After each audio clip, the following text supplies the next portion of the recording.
The OECD's highly anticipated Global Minimum Tax Framework, known as Pillar 2, aims to establish a worldwide 15% floor on corporate taxation.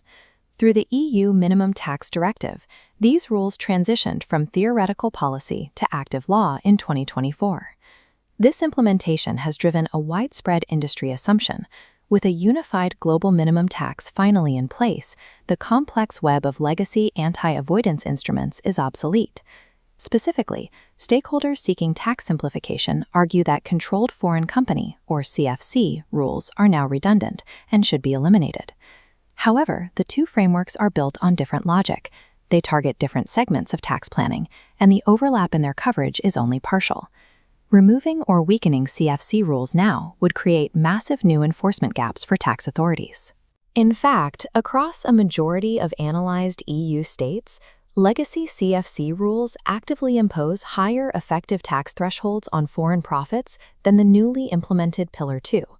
Plugging the holes in the Pillar 2 floor requires a tax architecture that maintains the specific, targeted tools it was meant to replace. The primary structural limitation of Pillar 2 is its scope. It applies exclusively to multinational enterprises with consolidated annual revenues exceeding 750 million euros. That revenue threshold successfully captures roughly 75% of total foreign revenue generated by EU multinationals. But because that wealth is heavily concentrated, this threshold leaves 97.7% of all EU multinationals completely outside the scope of Pillar 2. The second major gap is operational. Pillar 2 applies a uniform systemic minimum across all forms of corporate income. CFC rules operate as precision instruments designed to target specific, high-risk income types. CFC regimes specifically target passive income streams, royalties, intellectual property charges, and interest payments.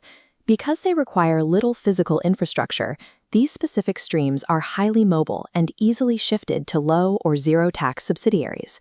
Macroeconomic data shows that in jurisdictions like Luxembourg and Ireland, cross-border financial services and intellectual property exports account for a disproportionately massive share of total business turnover. Pillar 2 is a blunt instrument reserved for the largest companies. CFC rules act as the precision nets required to catch highly mobile passive income, regardless of the corporation's size. To see what happens when these precision nets are weakened, we can examine a historical natural experiment.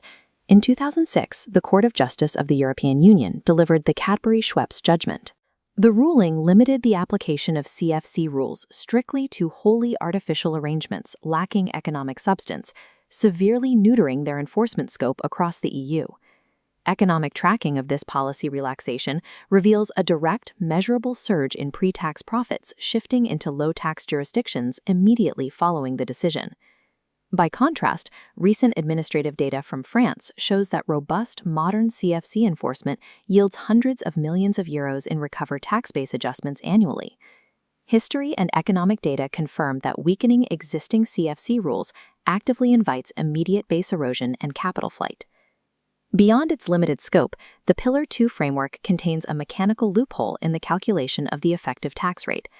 The headline statutory minimum rate of 15% is widely assumed to be an ironclad floor. However, the framework allows for substance-based income exclusions. These let companies shield a portion of their profits from the calculation based on their local payroll and physical assets, fracturing the floor and dropping the effective rate.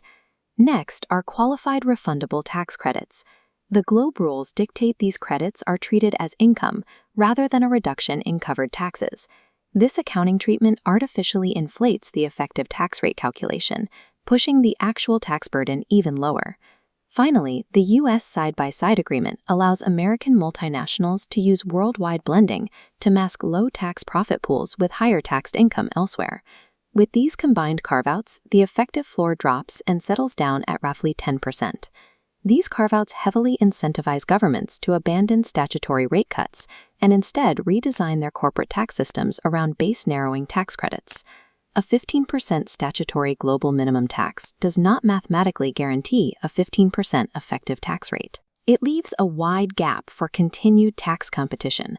We can test this gap directly by comparing the true effective tax rate thresholds for 2021 profits booked in low-tax jurisdictions under both systems. This chart compares the effective tax rate thresholds enforced by legacy CFC rules, the dark blue bars, against the Pillar 2 regime incorporating tax credits, the beige bars. In 7 out of the 8 countries modeled, the dark blue bar representing existing CFC rules enforces a higher minimum effective rate than Pillar 2. Looking at the profit-weighted averages across the sample, Pillar 2 projects a 10% average effective rate, while the legacy CFC rules enforce a 12% average. Replacing CFC rules with Pillar 2 would actively lower the minimum effective tax rate on foreign profits in the vast majority of the analyzed European market.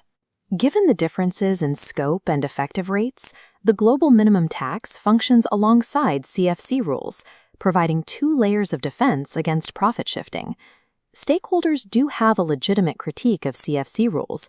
Their highly fragmented implementation across the EU causes immense administrative burden. The Anti-Tax Avoidance Directive gave member states wide discretion to choose between a transaction-based Model A and an entity-based Model B when designing their regimes. This fragmentation creates regulatory arbitrage, allowing companies to exploit the gaps between differing national definitions of passive income and control thresholds. The data-backed solution is for the EU to harmonize its CFC rules, specifically aligning around the more stringent and effective thresholds of Model A. Harmonized CFC rules operate as a specialized high-density filter targeting mobile income streams, interlocking directly on top of the broad Pillar 2 foundation. Designing an airtight international tax policy requires policymakers to preserve the precision of legacy rules while plugging structural leaks in the new global minimum tax.